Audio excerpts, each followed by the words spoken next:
কত কোটি টাকা এখানে সবাই মিলে দিল বন্যার্থদের মাঝে দেওয়ার জন্য, সেটা নিয়েও তো প্রশ্ন আছে। মন্ত্রণালয় চালানো শুরু করলেন, যে মন্ত্রণালয় চালানো শুরু করলেন সেখানে কারোর পিএস থেকে এত টাকা পাওয়া যায়, কারোর এপিএস থেকে এত টাকা পাওয়া যায়, এত টাকার এত কোটি টাকার প্রজেক্ট পাস হয়, নানাবিধ আলোচনা সে সময় কিন্তু আমরা শুনেছি নির্বাচনের আগে। এগুলো তো কাম্য ছিল না, এগুলো তো আমরা কখনো চিন্তাই করি নাই। আমি এরশাদ বিরোধী আন্দোলন করেছি, আমার রাজনৈতিক বয়স 40-এর উপরে। এরশাদ বিরোধী আন্দোলনে আমরা একদম মাঠে ময়দানে কর্মী ছিলাম, সমর্থক ছিলাম। করতে করতে আমরা আজকে এখানে এসেছি, একদিন দুই দিন না, আমরা রাজনৈতিক অভিজ্ঞতা নিয়ে এখানে এসেছি, রাজপথের মাঠের অভিজ্ঞতা। ফিল্ড পর্যায়ে স্কুল নাই, কলেজ নাই, বিশ্ববিদ্যালয় নাই, প্রতিষ্ঠান নাই যেখানে না গিয়েছি, যে জেলায় না গিয়েছি, যে উপজেলায় না গিয়েছি। তাহলে যারা বিগত সময়ে এই যে যারা স্টুডেন্টদের আন্দোলনের নেতৃত্ব দিয়েছেন, আমি তাদেরকে নিয়ে বসেছি, কথা বলেছি, তাদেরকে শুধু আমি এটাই বলেছি, এবং আমি পার্লামেন্টেও বলেছি।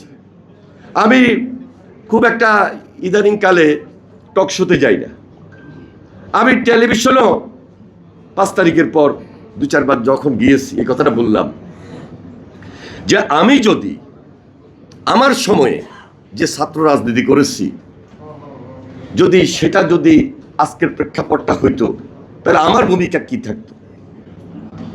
আমার ভূমিকা থাকতো যে আমরা জেনারেল স্টুডেন্টের নেতৃত্ব দিচ্ছি, যে সংগঠনের হই না কেন, জেনারেল স্টুডেন্টের নেতৃত্ব হিসাব ভিন্ন, এবং সেটা যদি বৈষম্য বিরোধী আন্দোলনের পর্যায়ের নেতৃত্বে থাকতো, সেটা রেখে দিয়ে সমন্বয়ের ব্যবস্থা করতাম, মধ্যস্থতার ব্যবস্থা করতাম, এবং পার্লামেন্টে কারোর পক্ষে থাকতাম না,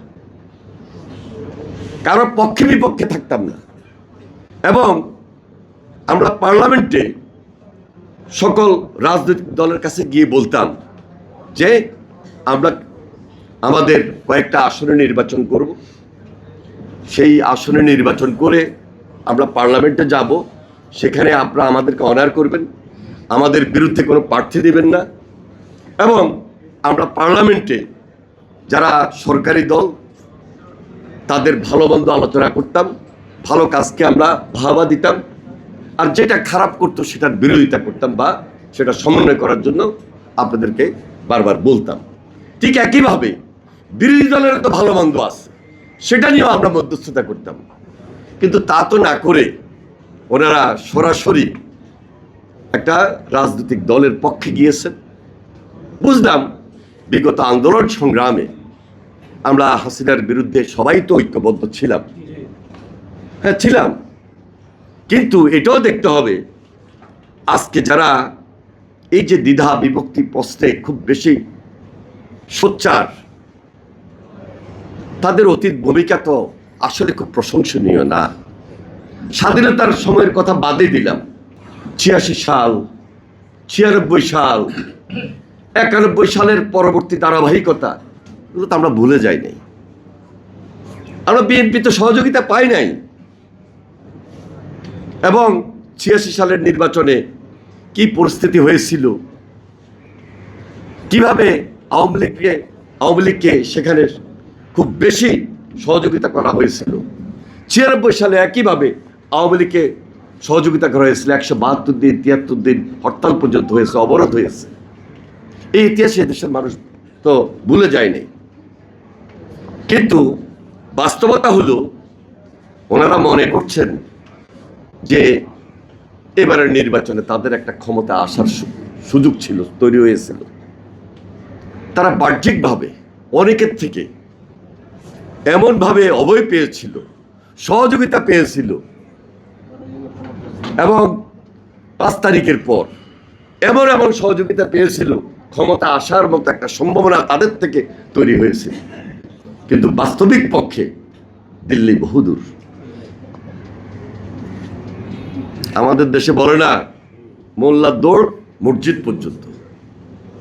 এই বাস্তবতা ওনারা রিয়েলাইজ করেন নাই, উপলব্ধি করেন নাই যে আমরা কি সত্যিকার দেশের পক্ষে স্বাধীনতার সময় অবস্থান নিয়েছিলাম কিনা। এবং এর পরের ধারাবাহিকতায় আমাদের রাজনীতিক যে দায়িত্ব ছিল সেই দায়িত্বের মধ্যে আমরা কন্টিনিউ করেছিলাম কিনা। ওই যে 86 সালের কথা বলেছি, 96 সালের কথা বলেছি, আসলে তো করেন নাই। মানুষ তো এগুলো মনে রেখেছে। এবং 5 তারিখের পর নির্বাচন পর্যন্ত যে সময়টা পর্যন্ত দেশের জন্য আন্দোলনের পরে আমরা খুব পজিটিভ রাজনীতি করেছি কিনা, আসলে তো করেন নাই। এটা হলো বাস্তবতা। তারপরেও যেহেতু একটা এই ষড়যন্ত্র এবং অভয়ের মধ্যে কাজ করেছেন বিদায় কিছু আসন পেয়েছেন, খারাপ আসন তো পান নাই। আসন পাওয়ার ক্ষেত্রে আমাদের কিছু কিছু নির্বাচনী এলাকায় বিএনপির দুর্বলতা ছিল। যদি সেখানে 2 জন প্রার্থী না হতেন, 3 জন প্রার্থী না হতেন, তাহলে আমাদের যদি একজন প্রার্থী করে দিতে পারতাম, আসনের সংখ্যা কত হইতো এটাও হিসাবে রাখতে হবে। আরেকদিকে এখানে আমাদের রাশেদ একটু আগে বক্তব্য দিয়েছেন, আমাদের ছোট ভাই